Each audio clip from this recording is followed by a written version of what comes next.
আলহামদুলিল্লাহ, আল্লাহ তাবারক তাআলার লাখ কোটি শুকরিয়া যে মহান রব্বুল আলামিন ঈশার নামাজের পর আমাকে, আপনাকে বা আমাদেরকে কাউকে বক্তা, কাউকে শ্রোতা, কাউকে অতিথি হিসাবে এই পবিত্র মাহফিলে আসার তৌফিক দান করেছেন। সে আল্লাহর শুকরিয়া আদায় করি, বলি আলহামদুলিল্লাহ। আল্লাহ দেখুন শুধু আসার তৌফিকই দেননি, দুনিয়াতে আল্লাহর হাজারো নিয়ামত আমরা ভোগ করি, তার মধ্যে একটি গুরুত্বপূর্ণ নিয়ামত হচ্ছে মানুষের জীবন, হায়াত। তো যে আল্লাহ জীবন মরণের মালিক, হায়াত মৌতের মালিক, ওই আল্লাহ ইচ্ছা করলে আমাকে আপনাকে দুনিয়ার বুক থেকে এতক্ষণ উঠে নিতে পারতেন না? পারতেন না? কি মনে হয় গো? অবশ্যই পারতেন, কিন্তু তা না করে তিনি বড় রহম করে, করম করে আমাকে আপনাকে এখনো পর্যন্ত জীবিত রেখেছেন। তাই তার একবার শুকরিয়া আদায় করি, আল্লাহকে খুশি করি, সকলে বলি আলহামদুলিল্লাহ। শুধু জীবিতই রাখেননি, দেখেন আমার আপনার মতো অনেক মানুষ হসপিটালের বেডে, নার্সিং হোমের বেডে। এই শ্রীপুর গ্রামেও খোঁজ করলে দেখা যাবে কোনো না কোনো বাড়ির বেডে, বিছানায় শুয়ে শুয়ে কাতরাচ্ছি। তো যে আল্লাহ মানুষগুলাকে কাউকে হসপিটালের বেডে, কাউকে নার্সিং হোমের বেডে, কাউকে নিজের বাড়ির বেডে ফেলে রেখেছেন, ওই আল্লাহ ইচ্ছা করলে আমাকে আপনাকে কোনো হসপিটালে, কোনো নার্সিং হোমে বা নিজের বাড়ির বেডে ফেলে রাখতে পারতেন না? পারতেন না? বলেন।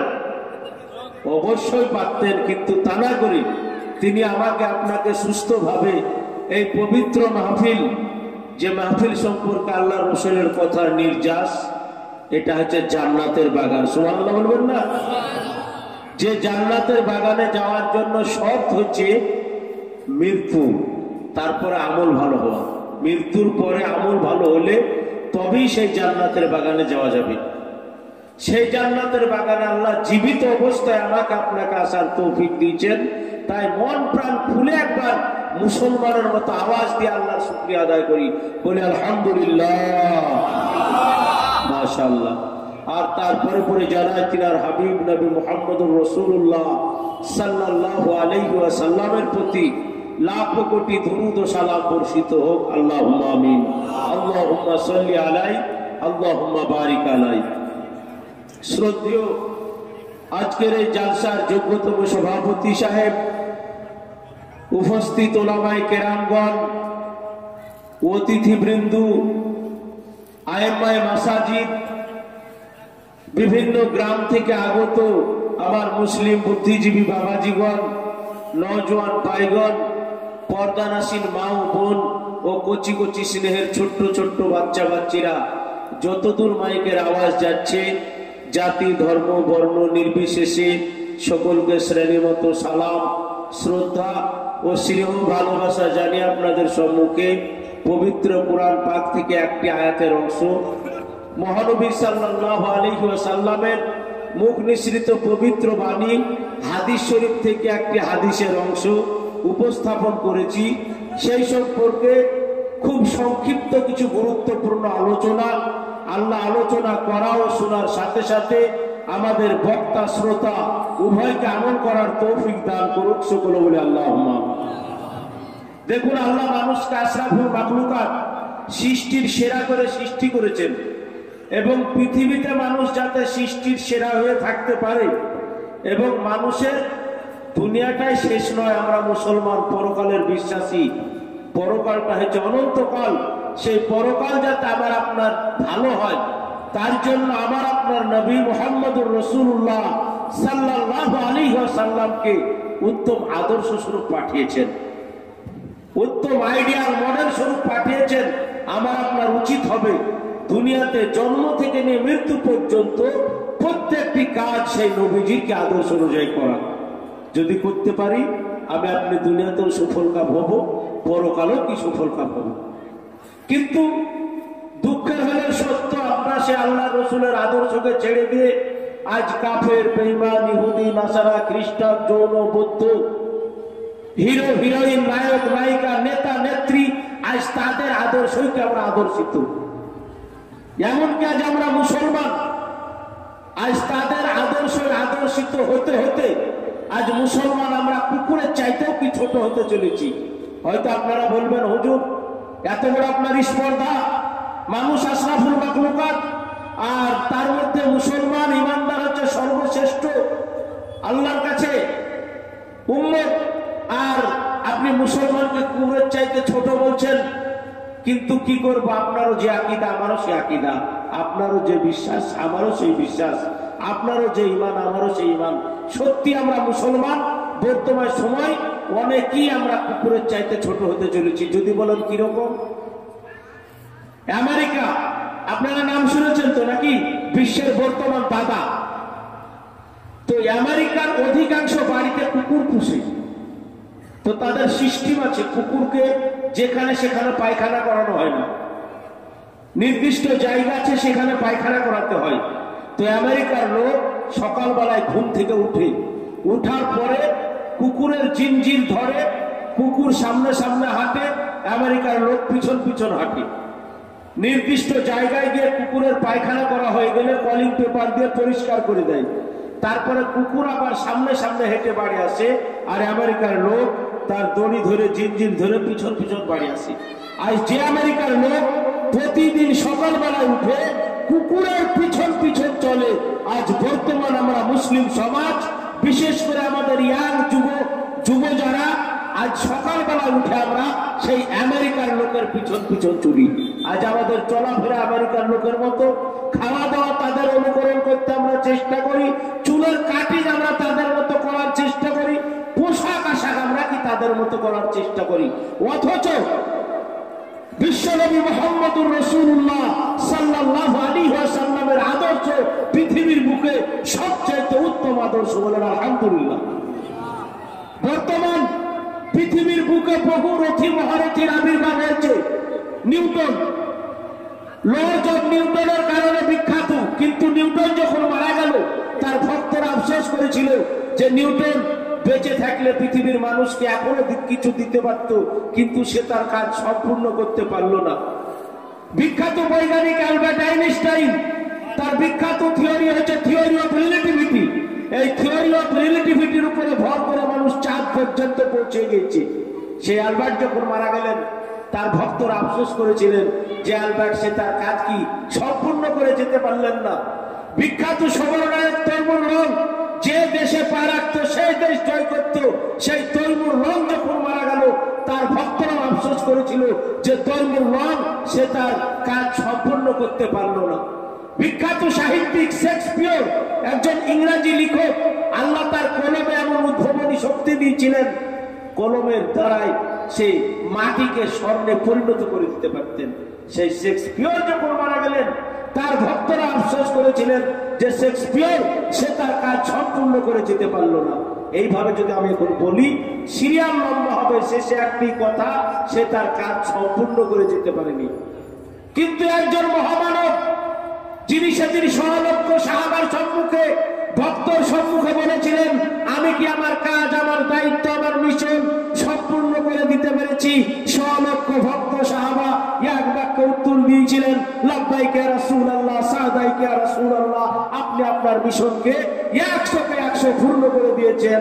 তিনি হচ্ছেন আমার আপনার নবী মুহাম্মদুর রাসূলুল্লাহ সাল্লাল্লাহু আলাইহি ওয়াসাল্লাম। বলেন সুবহানাল্লাহ। বর্তমান সারা বিশ্বের মূল দেশ আমেরিকা। আমেরিকার হোয়াইট হাউস, রাষ্ট্রপতি ভবন, যেখানে রাষ্ট্রপতি বসে থাকেন, তার পিছনের দেওয়ালে উপরের দিকে কয়েকজন বিখ্যাত মনীষীদের নাম লেখা আছে, যাদের আদর্শ রীতিনীতি পৃথিবীতে ভালো ছিল, উত্তম ছিল। সর্বোচ্চতে যে নামটি লেখা আছে মোটা অক্ষরে, স্বর্ণাক্ষরে, সে নামটি কার জানেন? সে নামটি হচ্ছে নবী মুহাম্মদুর রাসূলুল্লাহ সাল্লাল্লাহু আলাইহি ওয়াসাল্লামের নাম। একবার সুবহানাল্লাহ বলবেন না? দেখুন, যে আমেরিকা মুসলমানদের পয়লা নম্বরের শত্রু বললেও ভুল হবে না, সত্য কথাটা কিন্তু লিখে রেখেছি। লন্ডনের লিংসিন, লন্ডনের বিখ্যাত ইউনিভার্সিটি, তার গেটের প্রবেশ পথে কয়েকজন বিখ্যাত মনীষীদের নাম লেখা আছে। তো সর্বোচ্চতে মোটা করে যে নামটি লেখা আছে সেই নামটি হচ্ছে নবী মুহাম্মদুর রাসূলুল্লাহ সাল্লাল্লাহু আলাইহি ওয়াসাল্লামের নাম। অধ্যাপক ল মার্টিন আল্লাহ রসুলের আদর্শকে নিয়ে, জীবনীকে নিয়ে উনি 14 বছর রিসার্চ করেছেন, গবেষণা করেছেন। করার পরে উনি ওনার বই লিখেছেন, প্রশান্ত মহাসাগরের নিচে যে বালুকা রাশি আছে, পৃথিবীর মানুষ এক হয়ে যদি গণনা শুরু করে তো গণনা করতে করতে করতে করতে একদিন না একদিন গণনা করে শেষ করবে, এটা সম্ভব। কিন্তু নবী মুহাম্মদুর রাসূলুল্লাহ সাল্লাল্লাহু আলাইহি ওয়াসাল্লামের আদর্শের যে মাধুর্যতা বা গভীরতা, এটা পাওয়া কোনোদিনই সম্ভব না। সুবহানাল্লাহ বলবেন না? মাইকেল হার্ট পৃথিবীর বুক থেকে 100 জন মনীষীকে বেছে নিয়েছেন, ইংরেজিতে একটি বই লিখেছেন যার নাম দিয়েছেন দ্য 100।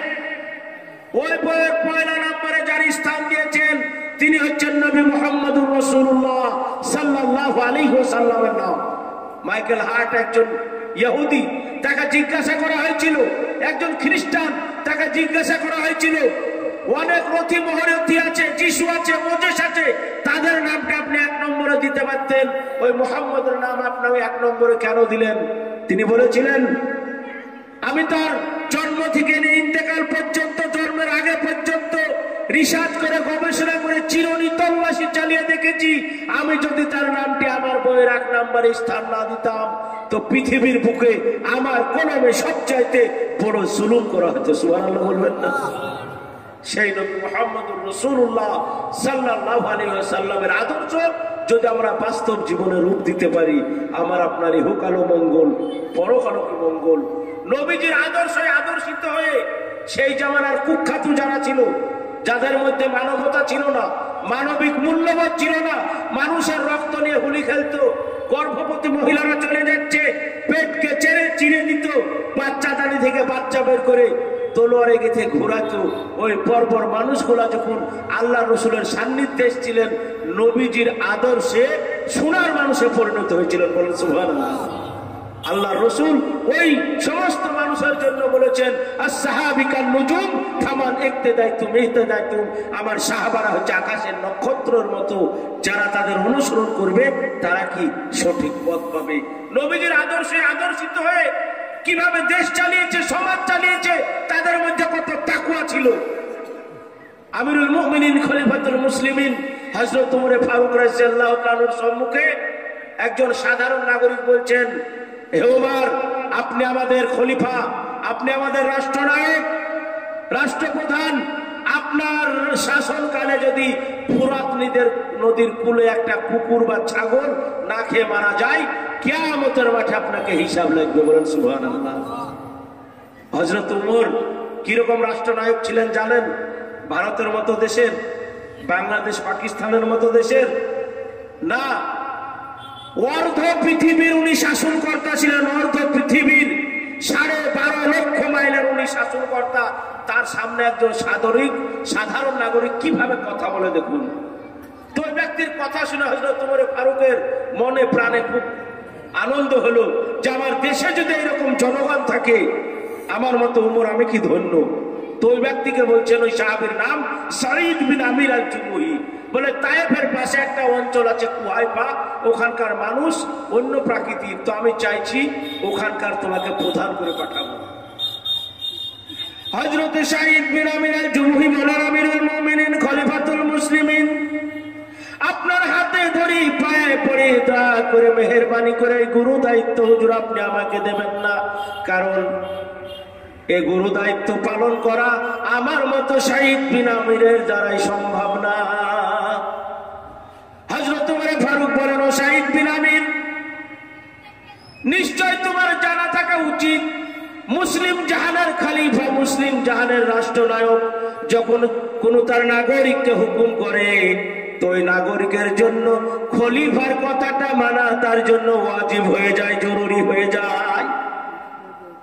বলে হুজুর সেটা আমি জানি, কিন্তু আমার কাছে যদি দুটো অপশন থাকে, ইচ্ছা হলে আমি মানবো আর না হলে মানবো না, তাহলে দয়া করে আপনি আমাকে কি প্রধানের দায়িত্ব দিবেন না। দেখেন সাহাবাদের কি তাকওয়া ছিল।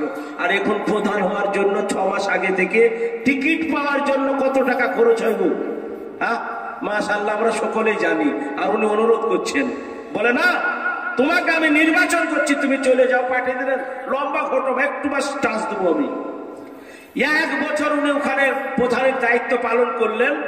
এক বছর পর গোয়েন্দা পাঠালেন হযরত আমিরুল মুমিনিন উমর ফারুক রাদিয়াল্লাহু তাআলা।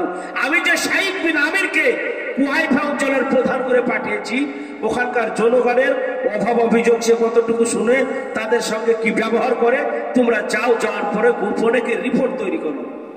আর ওখানে আরেকটা রিপোর্ট তৈরি করবে যে ওই এলাকার বিপিএল কারা, গরিব কারা, লিস্ট তৈরি করে নিয়ে আসবে বিপিএল এর, যাতে করে আমি সরকারি মাল সঠিক গরিব যারা বিপিএল যারা তাদের বাড়িতে কি পৌঁছে দিতে পারি।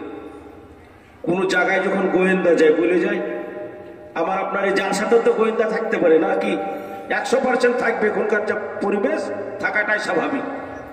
তো গোয়েন্দারা গেলেন শহর বন্দর নগর পুরো কুহাইফা অঞ্চলটা চিরনি তল্লাশ চালিয়ে ওনারা রিপোর্ট তৈরি করলেন।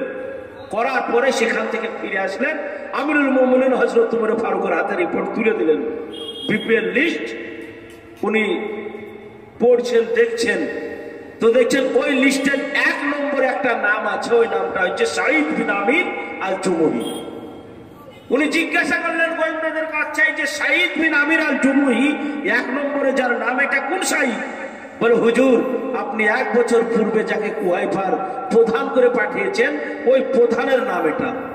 সাঈদ বিন আমির 1 নম্বরের গরিব ওখানকার? বলে হ্যাঁ হুজুর। হযরত উমর ফারুক বলছেন অসম্ভব, হতেই পারে না, 1 বছরে তার হাতে কত বাজেট পাস হয়ে গেল আর সে সব থেকে গরিব। বলে হুজুর, আমরা এটাই পেয়েছি তদন্ত করে। বলে অসম্ভব, তোমাদের রিপোর্ট আমার পছন্দ না, আমি নিজে ইনভেস্টিগেশনে যাব, নিজে রিপোর্ট তৈরি করব, নিজে দেখব। আমিরুল মুমিনিন খলিফাতুল মুসলিমিন হযরত উমর ফারুক রাদিয়াল্লাহু তাআলা মদিনা থেকে সফর শুরু করে দিলেন কুহাইফা। সফর করার পরে তিনি কুহাইফা থেকে পৌঁছালেন। কুহাইফায় যখন পৌঁছে গেলেন, হযরত সাঈদ বিন আমির আল জুমহি দেখে তো অবাক। বলো আমিরুল মুমিনিন খলিফাতুল মুসলিমিন, আপনি মুসলিম জাহানের খলিফা, অর্ধ পৃথিবীর খলিফা, আপনি যেখানে আসবেন তো কমসে কম আপনি তো আমাকে আগে একটা খবর দিতে পারতেন।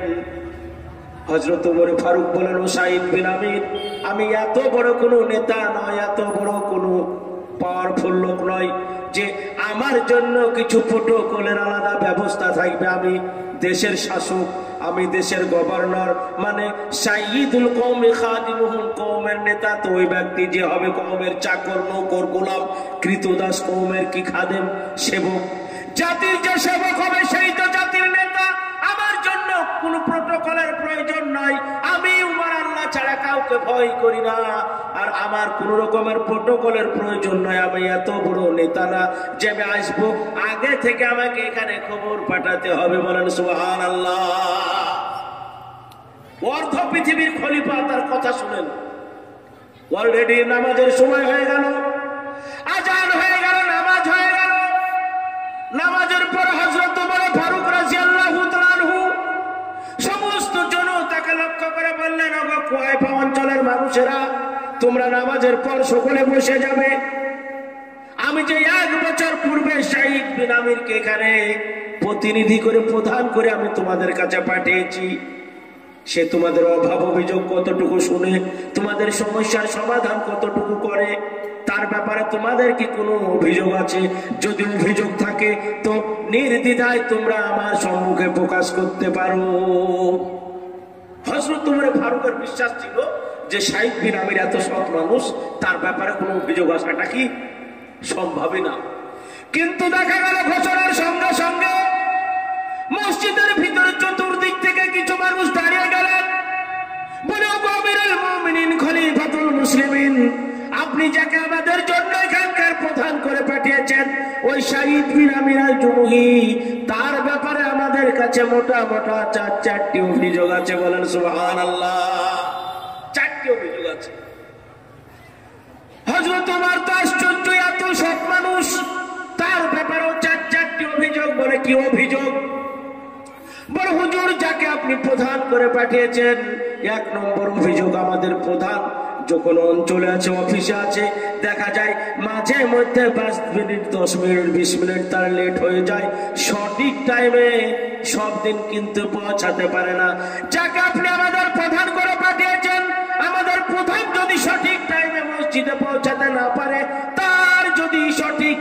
জ্ঞান না থাকে তাহলে এখানকার জনগণের সময়ের জ্ঞান সঠিক কেমন করে হবে বলুন।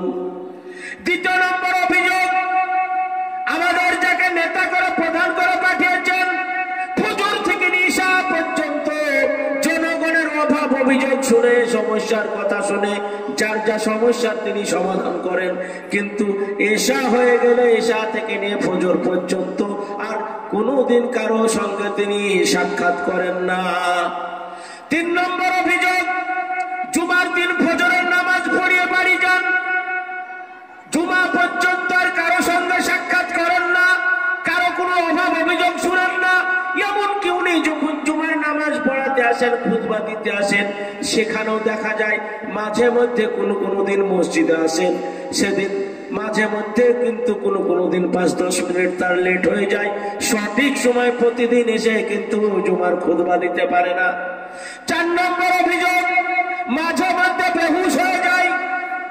আপনি যাকে আমাদের খেদমতের জন্য, সেবার জন্য পাঠিয়েছেন, সেই প্রধান যদি মাঝে মধ্যে বেহুশ হয়ে যায়, তার সেবা যদি আমাদেরকে করতে হয়, সে আমাদের সেবা কেমন করে করবে? আপনি কেমন লোককে আমাদের প্রধান করে পাঠিয়েছেন বলুন। হযরত ওমর ফারুক তো অবাক, আশ্চর্য, এত ভালো মানুষ, তার ব্যাপারে এত মারাত্মক 4টি অভিযোগ। হযরত ওমর বলেন, ও সাঈদ বিন আমির, তোমার ব্যাপারে তোমার জনগণ 4টি অভিযোগ করেছে, যদি সঠিকের উত্তর দিতে পারো ভালো, নচেৎ তরবারি বের করে বলছেন, এই যে উমারের তরবারি দেখছো, এই তরবারি দিয়ে তোমার জনগণের সম্মুখে এক্ষুনি তোমার গর্দান মেরে দেওয়া হবে। বলেন সুবহানাল্লাহ। কি শাসক ছিলেন চিন্তা করেন। হযরত সাঈদ বিন আমির বলেন, আমিরুল মুমিনিন, আমার জনতা আমার ব্যাপারে যে 4টি অভিযোগ করেছেন, এটা একান্তই আমার ব্যক্তিগত ব্যাপার, গোপন ভেদের ব্যাপার। যেহেতু আমি আজকে আসামির কাঠগড়ায় খাড়া হয়েছি, তাই আমাকে উত্তর দিয়ে পরিষ্কার হতে হবে, নচেৎ হুজুর জীবনে 4টির ব্যাপারে, 4টির যে গোপন ভেদ আছে, আমি যতদিন পৃথিবীতে বেঁচে থাকতাম আর কারো সম্মুখে আমি প্রকাশ করতাম না, কিন্তু যেহেতু আজ আমি আসামির কাঠগড় দাঁড়িয়ে, তাই আমাকে এর উত্তর অবশ্যই দিতে হবে। বলে, হুজুর আমার ব্যাপারে 1 নম্বর অভিযোগ, আমি যখন অফিসে আসি মাঝে মধ্যে আমার লেট হয়ে যায়। বলে, হুজুর কারণ হচ্ছে আমি যে আমার প্রিয়তমা স্ত্রী, আমার স্ত্রী হচ্ছে চিররুগ্ন, জীবনে কোনোদিন পাতলা রুটি তৈরি করে আমাকে খাওয়াবে আমার স্ত্রী, এইরকম সৌভাগ্য আমার কোনোদিন হয়নি। সে নিজে হাতে কোনো কাজ করার ক্ষমতা রাখে না। আমি এত গরিব মানুষ, তার জন্য কোনো সেবিকা রাখবো, নার্স রাখবো, বাড়িতে কোনো কেয়ারটেকার রাখবো, কাজের লোক রাখবো, এতটুকু ক্ষমতা যোগ্যতা আমার নাই। এখানে 2 রকমের আনাজ পাওয়া যায়, একটা গম আর একটা জব। গমের দাম অনেক বেশি, গম আমি কোনোদিন কিনতে পারি না, আমি জব কিনি, কেনার পরে নিজে হাতে ওই জবটাকে পিষাই করি, করার পরে পরিষ্কার করি, পরিষ্কার করার পরে ওই জবের আমি রুটি তৈরি করি, রুটি তৈরি করার পরে আমার স্ত্রীকে আমি পরিষ্কার পরিচ্ছন্ন করে দিই, করে দেওয়ার পরে তাকে আমি ওই রুটি খাইয়ে দিই, তারপরে আমি নিজে খাই, খাওয়ার পরে হুজুর আমি অফিসে যাই। তাই মাঝে মধ্যে আমার অফিসে যেতে লেট হয়ে যায়। সুবহানাল্লাহ বলবেন না? চিন্তা করেন কেমন রাষ্ট্রনায়ক ছিল। আর আজ আমাদের পাতি নেতা পকেটে 2 পয়সা হয়ে গেলে বাড়িতে সুন্দরী বউ থাকলে আর তাকে দেখতে ভালো লাগে না। কি গো, ঠিক বলছি না ভুল বলছি? মুসলমান কোথায় গেল সে আদর্শ? আল্লাহতে যার পূর্ণ ঈমান, কোথা সে মুসলমান? আজ সেই আদর্শ যদি আমরা ধরে থাকতাম, আজ আমাদেরকে লাঞ্ছিত, বঞ্চিত, অপমানিত হতে হতো না। বড় হুজুর ছোট্ট ছোট্ট করে বলি, আমার ব্যাপারে 2য় অভিযোগ, যে আসার পর থেকে আমি কারো সঙ্গে সাক্ষাৎ করি না। বলে, হুজুর আমি পবিত্র কোরআনের আয়াত পড়েছি, ওয়া খালাকতুল জিন্না ওয়াল ইনসা ইল্লা লিয়াবুদুন। আল্লাহ বলেন, জিন এবং মানব জাতিকে আমি সৃষ্টি করেছি আমার ইবাদত উপাসনা করার জন্য। তো আমি আমার জীবনের সময়টাকে আমি 2 ভাগে ভাগ করেছি। ফজর থেকে নিশা পর্যন্ত আমি জনগণের সেবা করব, খেদমত করব, আর এশার পর থেকে নিয়ে ফজর পর্যন্ত আমি আল্লাহর ইবাদতে কাটাবো। বলেন সুবহানাল্লাহ। পরে হুজুর এশার পরে আমি একটু ঘুমিয়ে যাই, তারপরে ঘুম থেকে উঠে পড়ি, তাহাজ্জুদ করি, কোরআন তেলাওয়াত করি, জিকির আজকার করি, করতে করতে ফজর হয়ে যায়। তাই ঈশা থেকে ফজর পর্যন্ত আমি কারো সঙ্গে সাক্ষাৎ করি না। ফজর থেকে আবার ঈশা পর্যন্ত মানুষের সেবায় আমি নিজেকে নিয়োজিত করি। বড় হুজুর আমার ব্যাপারে ৩ নম্বর অভিযোগ। ৩ নম্বর অভিযোগ হচ্ছে যে হুজুর জুমার দিন আমি জুমার নামাজ পড়াতে যাই, মাঝে মধ্যে লেট হয়ে যায় এবং ফজর থেকে নিয়ে জুমা পর্যন্ত আমি কারো সঙ্গে সাক্ষাৎ করি না। কারণ হচ্ছে আমার শরীরে যে পোশাকটি দেখছেন, জামাটি দেখছেন হুজুর, একটি মাত্র আমার জামা। সারা সপ্তাহ অফিসিয়ালি কাজে বিভিন্ন দপ্তরে বিভিন্ন অফিসে আমাকে ছুটাছুটি করতে হয়। বিভিন্ন জায়গায় ছুটাছুটি করার কারণে ঘামে আমার পোশাকটা নোংরা হয়ে যায়, দুর্গন্ধ হয়ে যায়। আবার ওই দুর্গন্ধা কাপড় পরে কেমন করে আমি জুমার খুতবা দিব, নামাজ পড়াবো? তাই জুমার দিন, শুক্রবারের দিন ফজরের নামাজ পড়ে এসে আমি পরিষ্কার করে দিই, খালি গায়ে থাকি। তাই কোনো জনগণের সঙ্গে আমি সাক্ষাৎ করি না, নিজেকে লজ্জা লাগে। আর শুকাতে যেদিন আমার একটু দেরি হয়, সেদিন জুমার মসজিদে নামাজ পড়াতে যেতেও আমার দেরি হয়ে যায়। বলেন সুবহানাল্লাহ। ৪ নম্বর অভিযোগ হুজুর আমার ব্যাপারে, মাঝে মধ্যে আমি বেহুশ হয়ে যাই। বলে হুজুর কারণ হচ্ছে আল্লাহর রাসূলের ওই হাদিসের কথা যখন আমার কানে পড়ে যায়, কিয়ামতের মাঠে দুনিয়াতে আল্লাহ যাদেরকে নেতা তৈরি করেছিল, তারা যদি জনগণের হক ঠিক মতো আদায় না করে, তাদেরকে এত কঠিন শাস্তি দেওয়া হবে, এত কঠিন শাস্তি দেওয়া হবে। ওই সমস্ত নেতারা কিয়ামতের মাঠে আল্লাহর কাছে কান্না করবে আর বলবে, খোদা গো, আমাকে কোনো নেতা না করে তুমি যদি তোমার আরশের পায়ার তলায় আমার মাথার চুল বেঁধে ঝুলিয়ে রাখতে, আজ এত কষ্ট হতো না। তুমি নেতা করার কারণে আমি জনগণের হক আদায় করতে পারিনি, আজ কিয়ামতের মাঠে আমার যতটা কষ্ট হচ্ছে। বলে হুজুর আমাকে তো আপনি এখানকার প্রধান করে পাঠিয়েছেন, জানি না আমি জনগণের হক ঠিক মতো আদায় করতে পারছি কিনা। তাই হাদিস যখন আমার মনে পড়ে যায় যে কিয়ামতের মাঠে আমি আল্লাহর কাঠগড়ায় হিসাব দিতে পারবো কিনা, ও অটোমেটিক আমি বেহুশ হয়ে যাই। বলেন সুবহানাল্লাহ। হযরত ওমর ফারুক শোনার পর অবাক, সমস্ত জনতা অবাক। হযরত ওমর বলছেন, সাইদ বিন আমির, তোমার এই নরম কথা শুনে আমার দিল ভিজবে না। আমি যখন এসেছি তোমার বাড়ি পর্যন্ত আমি ইনভেস্টিগেশনে যাব। হযরত সাইদ বিন আমির বলেন, হুজুর আমি গরিব মানুষ, দয়া করে আমার বাড়িতে যাবেন না, আপনি মুসলিম জাহানের খলিফা, আপনার ইজ্জত রক্ষা করতে আমি পারবো না। বলে না, আমি তোমার বাড়ি যাবো। হযরত ওমর ফারুক অলরেডি সফর সাবার শুরু করলেন, বাড়িতে গেলেন। সত্যি বাড়িতে যাওয়ার পরে দেখছেন ছোট্ট ঝুপড়ি চালা ঘর, এক সাইডে অসুস্থ বিবি শুয়ে কাতরাচ্ছে। বাড়ির ভিতরে আসবাবপত্র কিছু নাই, স্বামী স্ত্রী শোয়ার জন্য একটা চাটাই ভরা বালিশ, ছোট্ট একটি চাটাই, খাবার জন্য স্বামী স্ত্রীর একটা থালা, একটা পেয়ালা, পান করার জন্য একটা গ্লাস, এই সামান্য কিছু জিনিস। হযরত ওমর দেখে তিনি আর স্থির থাকতে পারছেন না, চোখ দিয়ে ঝরঝর ঝরঝর করে পানি ঝরছে। তিনি ফিরে চলে আসলেন।